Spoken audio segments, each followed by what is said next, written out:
Hello, Namaste, Sat Sri Akal, beautiful, handsome, smart and divine listeners. I'm Davinder Kaur and I'm back with season 3 of रब प्रीत। पहले 2 seasons के लिए Spotify पर आप voice में सुन सकते हैं पार्ट की descriptions from Guru Granth Sahib ji.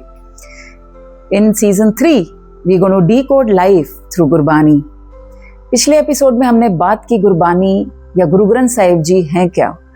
It is a way of life और सबसे इंपॉर्टेंट पीस जो निकल कर आया वो था truthfulness. The way we should live is truthfulness. उस समय हमने बात की झूठ का पैर नीचे रखने की। अगर आपने एपिसोड ना देखा हो तो जाके देखिए झूठ का पैर आखिर है क्या। झूठ के पैर को आज हम डिफाइन करते हैं और आगे। झूठ का पैर is nothing but the falsehood, the whatever the falsehood in your life, और वो है 5 विकार: अहंकार, क्रोध, काम, लोभ और मोह। सबसे बड़ा और सबसे ज्यादा जो सब जिंदगी को असर करता है और खराब करता है वो है अहंकार, ego. And to remove ego, Guru Granth Sahib जी में बहुत ही सुंदर तरीके से इसके बारे में कहा गया, कैसे ये नुकसान देता है बताया गया है और कैसे इससे निजात लेनी चाहिए। और सबसे ज्यादा जरूरी है इसका ध्यान होना कि ये ईगो है जो हमें नुकसान देता चला जा रहा है। हमें समझ ही नहीं आता कई बार कि वो ईगो है या हम उसे सेल्फ रिस्पेक्ट का नाम देते हैं। अगर बच्चा छोटा बहुत ही अच्छे तरीके से स्कूल में अव्वल आ रहा है, माँ बाप थोड़ा प्राउड फील करते हैं, मेरा बच्चा तो बहुत ही सुंदर तरीके से करता है, बहुत ही अच्छा तरीके से करता है, he is intelligent, is super power, he has everything. और इसी में कहीं ना कहीं हम उस बच्चे के अंदर एक छोटा सा ओवर कॉन्फिडेंस आना शुरू हो जाता है। जब ऐसा होने लगता है तो पता नहीं चलता कुछ उम्र के बाद वो ओवर कॉन्फिडेंस कब ईगो में बदल जाता है। गुरु ग्रंथ साहिब जी में गुरु साहब कहते हैं, हौमे ममता मोहनी सब मुठी अहंकार। ये ममता, अहंकार, मोह माया, दे आर वेरी अट्रैक्टिव। ये इंसान को अपने अंदर इतना लुभा लेते हैं कि वो अपनी बुद्धि इसी चक्रों में लुटा देता है। और 2 पंक्तियां हैं जो मैं आपको बताती हूँ। हम मूरख मूरख मन माही, हौमे विच सब कार कमाही। We are so ignorant and ignorance fills our mind. हमें पता ही नहीं होता कि हम जो काम करते जा रहे हैं, जो डीड्स कर रहे हैं, they are full of ego. उनमें ईगो भरी हुई है। हम कई बार उन्हें सेल्फ रिस्पेक्ट का काम नाम दे देते हैं। इसी से चलते अब आपको एक स्टोरी बताती हूँ। ये उस वक्त की बात है जब Guru Nanak Dev ji used to travel. उसे उदासी का नाम दिया जाता था और उनके साथ चलते थे भाई मर्दाना। भाई मर्दाना उनके साथ पूरा 30,000 किलोमीटर की उदासी उन्होंने की और वो रबाब बजाते थे। जब दोनों पाकिस्तान के एक शहर अमीनाबाद पहुंचे तो एक गरीब घर के कारपेंटर के घर पर रुके, जिसके पास खाने के लिए कुछ नहीं होता था। वो सूखी रोटी गुरु साहब को परोसता था। उसी शहर में एक बहुत बड़ा अमीर, पावरफुल, करप्ट ऑफिशियल रहता था। उधर मालिक भागो, दैट करप्ट ऑफिसर, 56 भोग लगाकर मैसिव लेविश फीस्ट बना रहा था। उसने सारे होली सेंट्स, साधुज सभी को घर बुलाया, जितने भी उस टाउन में जगह में रहते थे। लेकिन उसे पता चला कि यहाँ बाबा नानक आए हुए हैं और वो नहीं आए।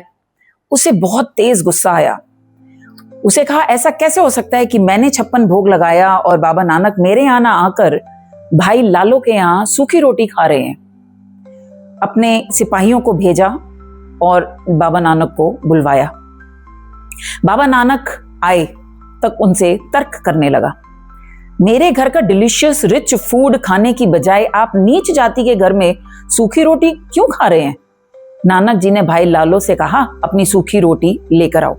और भाई मालिक भागो से मालपुए, जो कि रिच फूड था उसका, उसको भी मंगवाया और दोनों को एक एक हाथ में लेकर निचोड़ा। सूखी रोटी से दूध निकलने लगा और मालपुए से खून। ये कथा बहुत जगह इस्तेमाल हुई। हर जगह इससे क्या अर्थ निकल कर आया कि जो इंसानों का खून चूस कर कमाकर अमीरों की तरह अपने 56 भोग लगा रहा था, उसकी रोटी में असल में कितने गरीबों का खून था। वहीं भाई लालो जो मेहनत की कमाई से लगातार अपने लिए उस सूखी रोटी को ही जमा करता था, उसकी रोटी में दूध था। तो क्या इसका यह मतलब बनता है कि हम कमाना छोड़ दें या पैसा कमाने से अपना घर चलाना छोड़ दें या सूखी रोटी में अपने आप को गुजारा करें? ऐसा इसका मतलब नहीं है। बाबा नानक का समझाने का इसमें पूरा ये मतलब था कि जो करो that should be righteous way of working. You have the right to earn as much as possible, but how are you earning it needs to be looked into. उस अहंकार को हम सेल्फ रिस्पेक्ट का नाम देते हैं।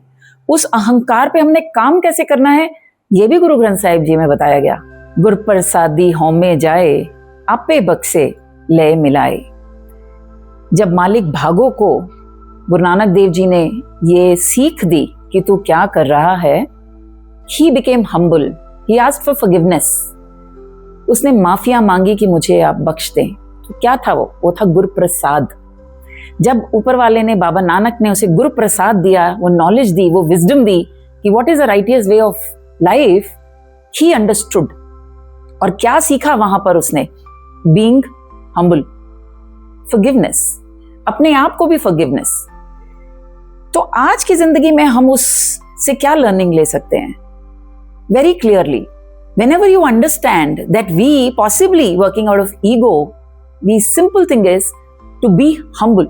The moment you become humble, you realize ego मदद नहीं कर रही है।